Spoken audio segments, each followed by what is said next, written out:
في قصة النهاردة أرسل الرسول عليه الصلاة والسلام صحابي لجيش المشركين علشان يتفقد أحوالهم. ولكن الصحابي ده لما وصل لجيش المشركين انصدم إن أبو سفيان بيقول لكل واحد فيهم تفقد جليسك أو شوف اللي قاعد جنبك. وكان الصحابي ده بينفضح أمره إن هو في جيش المشركين قاعد بيتجسس، ولكن عمل حاجة ذكية هتصدمك. في معركة اليوم جبريل عليه السلام تمثل على هيئة رجل وكلم النبي، وأرسل الله عز وجل على المشركين جنود لا ترى بالعين مجردة. في معركة اليوم بشر النبي الصحابة بفتح بلاد الفرس واليمن، مع ان الصحابة في وقتها كانوا تعبانين من كتر الخوف والجوع والتعب، وكانوا محاصرين من الاحزاب. في قصة النهاردة هنتكلم عن بطولات الرسول عليه الصلاة والسلام وبطولات الصحابة، فخلوكم معانا. السلام عليكم ورحمة الله وبركاته. ده الجزء الثاني من غزوة الخندق او غزوة الاحزاب، واتكلمنا بالتفصيل الفيديو اللي فات عن ازاي بدأت معركة الخندق. فلو حابب انت تعرف بالتفاصيل الكاملة ازاي بدأت غزوة الخندق او غزوة الاحزاب وايه اللي عملوه بني النضير لقريش عشان يقلبوهم، انصحك ان انت تتابع الجزء الاول. ولكن هقول لكم يعني سريعا كده ايه اللي حصل الجزء اللي فات علشان اللي ما عندوش وقت. يعني باختصار كده، بعد ما اجلى النبي بني النضير، فبني النضير حبت ان هي تنتقم من النبي، فراحت لقريش عشان تقلبهم ان هم يروحوا يحاربوا النبي. فقريش استحسنت الفكرة اللي قالوها بني النضير، وبني النضير بدأت تقلب القبائل العرب كلها، بدأت تقلب كل القبائل وقريش.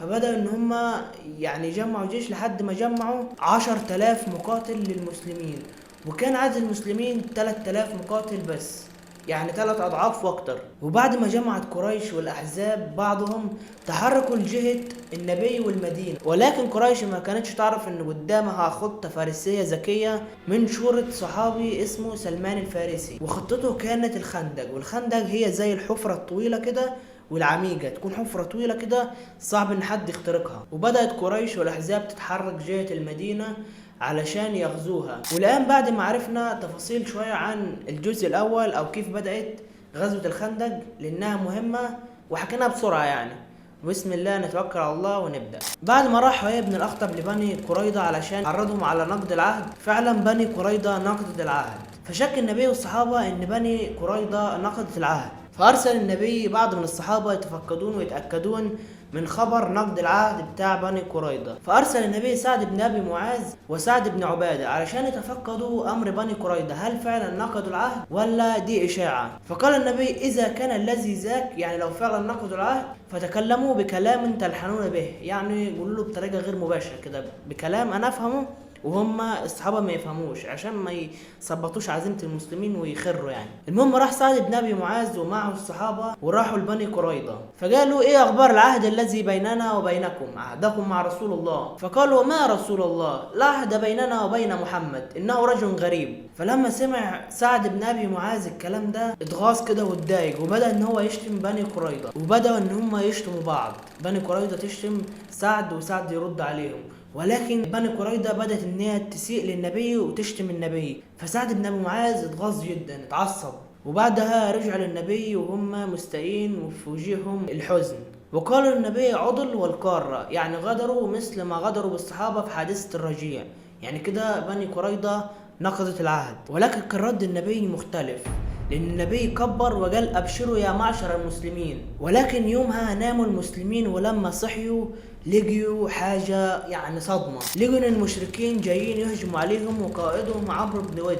والمشركين وقتها لقيوا ثغرة او لقيوا منفذ في الخندق فعبروا منها، فخرج ليهم علي بن ابي طالب وكان معاه بعض من الصحابة عشان يصدوا المشركين. فقال قائد المشركين اللي هو عمرو بن ود من يبارز، فقال علي بن ابي طالب انا، يعني انا ابارزك. وقال له علي بن ابي طالب يا عمرو انك قد عاهدت الله ان لا يدعوك شخص الى خيارين الا واخترت منهم. فقال عمرو بن ود صدقت. فقال اني ادعوك الى الاسلام. فقال لا حاجة لي بذلك. عمرو بن ود قال له كده، قال له هات الثاني، قال له اذن اقتلك. فقال له ليه ما يا ابن اخي، انا لا احب ان اقتلك. فرد عليه علي بن ابي طالب وقال له اما انا والله احب ان اقتلك. فغضب عمرو بن ود من كلام علي ونزل من خيله وضرب خيله وقتله. ومعنى الحركه دي عند العرب اللي هو يعني انا مش هرجع الا بخيلك انت، يا قاتل يا مقتول. فبداوا الاثنين ان هم يتبارزوا، وكانوا الاثنين اقوياء جدا، وبداوا ان هم يتبارزوا بكل وحشيه، ده يضرب من هنا وده يضرب من هنا ويتصارعوا، والتاني يشيل التاني ويحطه على الارض.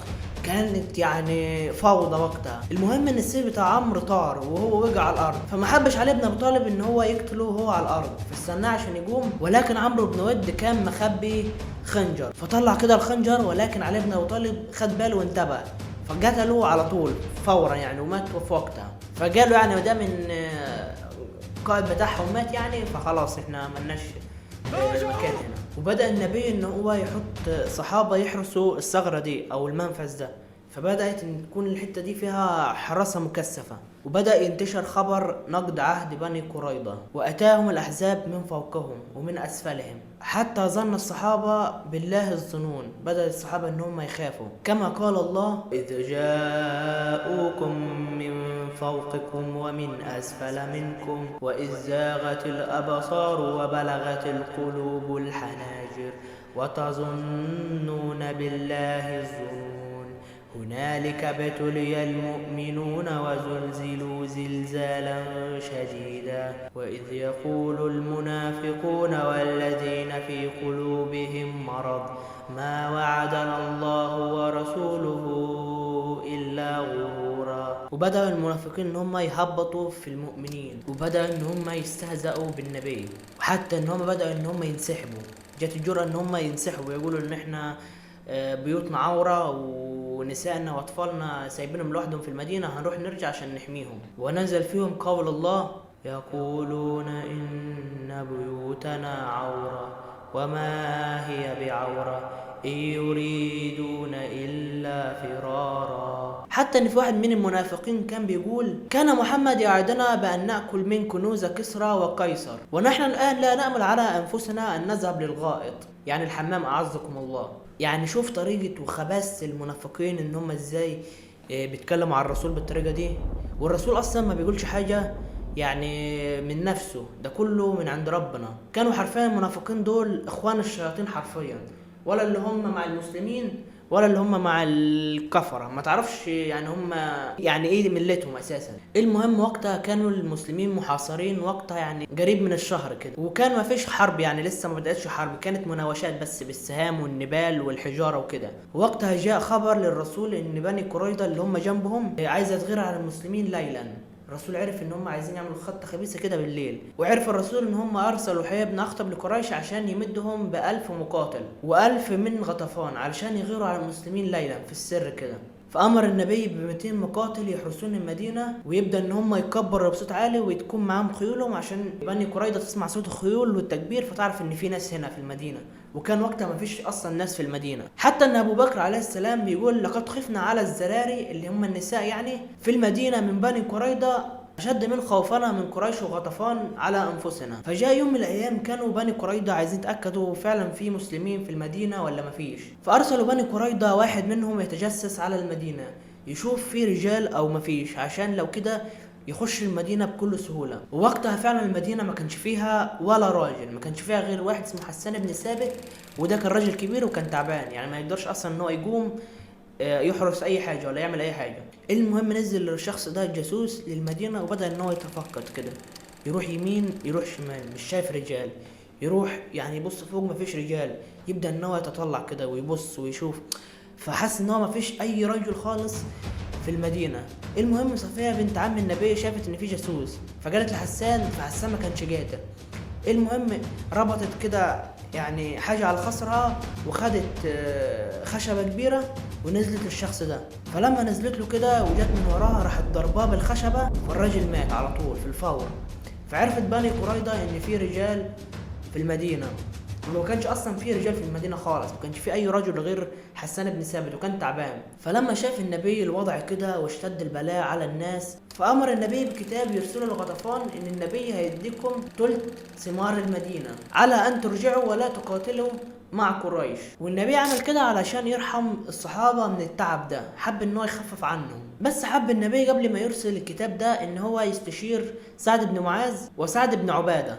قبل ما يرسل الكتاب ده يعني يشوف ايه رأيهم. فقالوا يا رسول الله امرا تحبه فنصنعه، أم شيئا أمرك الله به لا بد منه، أم شيئا يا رسول الله تصنعه لنا؟ فقال الرسول بل شيء أصنعه لكم، والله ما أصنع ذلك إلا لأني رأيت العرب قد رمتكم على قوس واحد وكالبوكم من كل النواحي، فأردت أن أكسر عنكم شوكتهم. فرد سعد بن معاذ يا رسول الله قد كنا وهؤلاء على الشرك وعبادة الأوثان، لا نعبد الله ولا نعرفه، وهم لا يطمعون أن يأكلوا منها تمرة واحدة إلا ضيافة أو بيع، أفحين أكرمنا الله بالإسلام وهدانا له وأعزنا بك نعطيهم أموالنا يا رسول الله؟ باستغراب كده وبتعجب.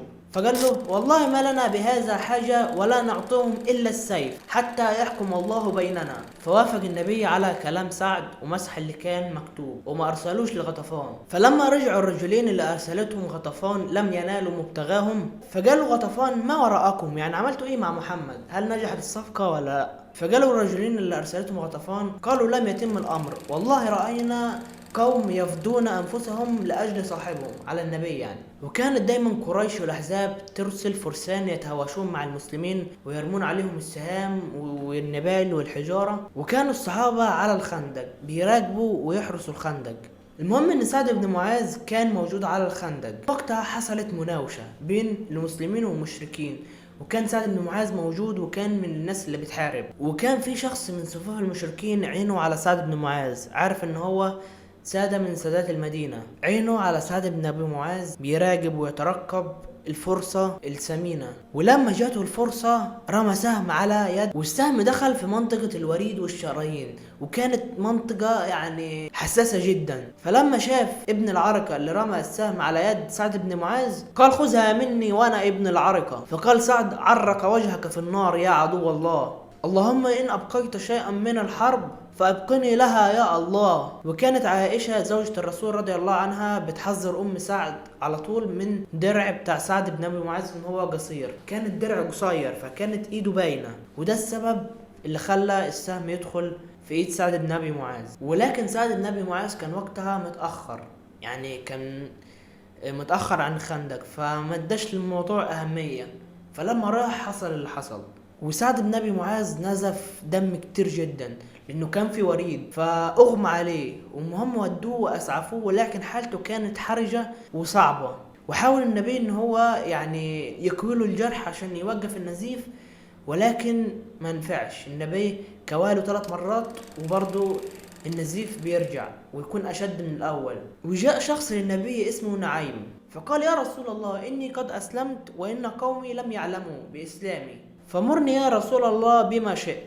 فقال له الرسول إنك فينا رجل واحد فخزل عنا ما استطعت فإن الحرب خدعة. المهم خرج نعيم من عند النبي وبدأ يفكر بخدعة أو بحاجة يعملها عشان يخزل عن النبي، وفعليا جاته خطة. فاتجه عند بني قريظة، ولما دخل عند بني قريظة قال يا بني قريظة يا بني قريظة قد عرفتم ودي لكم وخاصة ما بيني وبينكم. فقالوا صدقت يا نعيم أنت فينا رجل أمين. فقال يا بني قريظة إن قريشا وغطفان ليسوا بأنتم، والبلد بلدكم فيها نساءكم وأموالكم وأطفالكم، فإن أصابوا محمد فخير، وإن لم يصيبوا فذهبوا وتركوكم لمحمد يهجم عليكم ويطردكم، وأنتم لا طاقة لكم بمحمد وأصحابه، وأنتم لا تستطيعون على محمد، فلا تقاتلوا مع قريش حتى تأخذوا منهم رهائن، ولازم تكون الرهائن دي من أشرافهم وكبارهم وسادتهم، ويكونوا بإيديكم ثقة علشان تعرفوا إن هما ما يقدروش يغدروا، تاخدوهم رهائن كده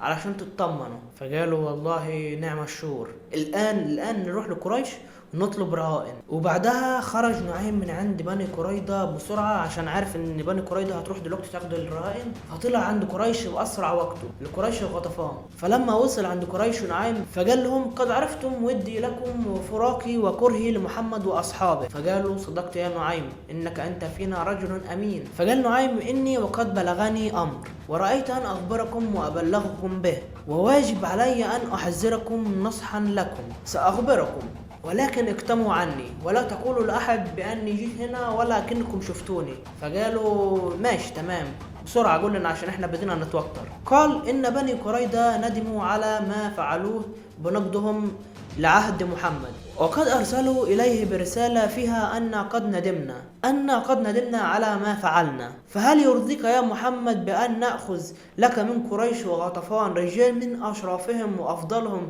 فتضرب أعناقهم، ثم نكون معك على من بقي منهم حتى نستأصلهم جميعا؟ فأرسل النبي أن وافقنا يا بني قريظة فيما قلتم.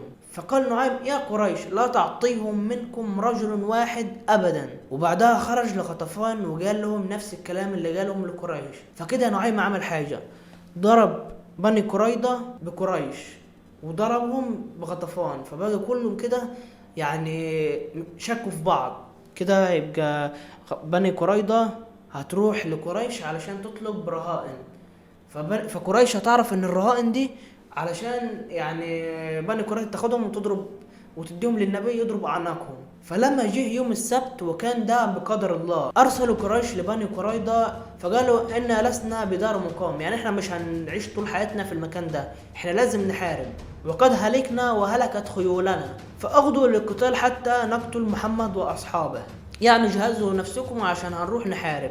فقالوا إن اليوم يوم سبت ولا نحارب يوم السبت ولا نفعل شيئا. بني قريظة قال كده لقريش ونحن لن نقاتل معكم أبدا حتى تعطونا رهائن من أفضل رجالكم وأشرافكم يكونوا بيدنا موضع ثقة، وإنكم لن تفروا وتتركونا لمحمد وأصحابه. فلما سمعوا قريش وغطفان كلام بني قريظة قالوا والله صدقنا نعيم، ما كذبوا نعيم أبدا، صدقوا خلاص ان نعيم فعلا قال الكلام ده عن صدق يعني. المهم قريش ارسلت لرسول بني قريظة اللي جه وقال لهم قولوا لهم بلطوا البحر، يعني ما فيش رهائن، بلطوا البحر واللي بيننا انتهى، لا تحاربوا معانا، مش عايزينكم تحاربوا. فانصدموا بني قريظة بان نعيم صدقهم، وكان اصلا نعيم عامل الخدعه دي كلها بس خدعه يعني مشيت عليهم. وخزل الله بينهم وبين قريش، وبدات قريش ان هي تتخاذل عن الحرب وتكسل، وبعث الله عليهم جنود غير مرئيين واللي هم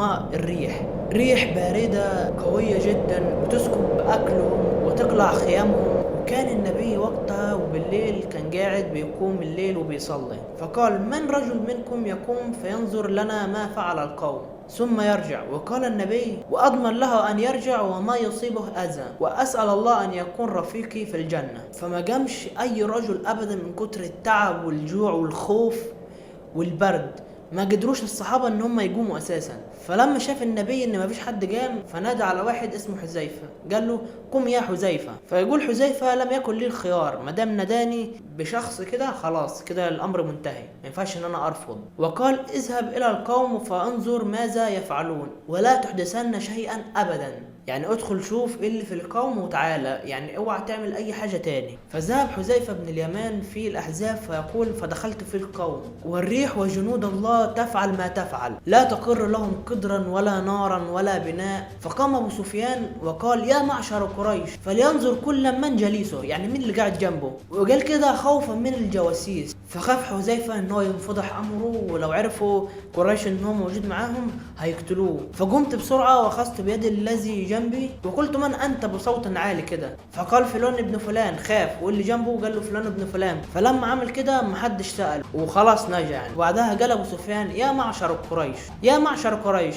ما اصبحتم بدار مقام، لقد هلكت الخيول ولا استطيع مواجهة محمد ولا التحمل، وغدرت بنا بني قريظة وبلغنا عنهم ما نكره، ولقينا من الريح ما ترون، لا تطمئن لنا قدرا ولا نارا ولا يستمسك لنا بناء، فارتحلوا فإني مرتحل. وبعدها ركب أبو سفيان خيله وبدأ ان هو يتحرك لجهة قريش. وقال حذيفة ولولا عهد رسول الله بأن قال لا تحدثن بالأمر شيئا لكنت قد قتلت أبو سفيان. وكان أبو سفيان جليس الذي بجانبي، ما كان إلا أن أضرب السهم فيه فيموت، ولكن دي حكمة الله. وأبو سفيان للعلم أسلم في أواخر عمره، والله أعلم لو كان قتل أبو سفيان كان ممكن تستمر الحرب وتكون في خسائر على المسلمين، ولكن كفى الله المسلمين القتال. المهم رجع حذيفة للمدينة وكان بيرجف من البرد، كان بردان جدا، وكان النبي يصلي وكان على النبي لحاف وهو بيصلي. فأخذ النبي حذيفة وغطاه كده بالحافه عشان البرد يعني يدفئه. وأخبر حذيفة النبي عن كل اللي حصل من جنود الله وريحه، وان هما مشوا وارتحلوا ورجعوا لقريش، وان هو كان هيقتل ابو سفيان.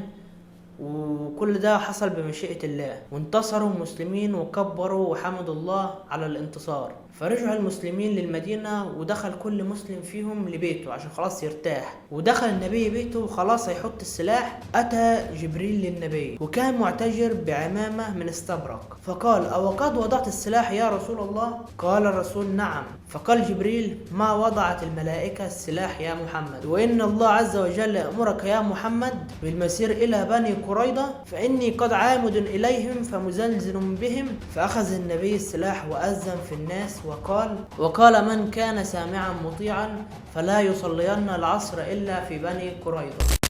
ولحد هنا نكون خلصنا غزوة الأحزاب أو معركة الخندق. وفي الحلقة الجاية هنتكلم عن غزوة بني قريظة الكمالة اللي حصلت بعد غزوة الأحزاب. ولو وصلت لحد هنا ما تنساش تصلي على النبي وتشترك في القناة وتحط لايك، ومع السلامة.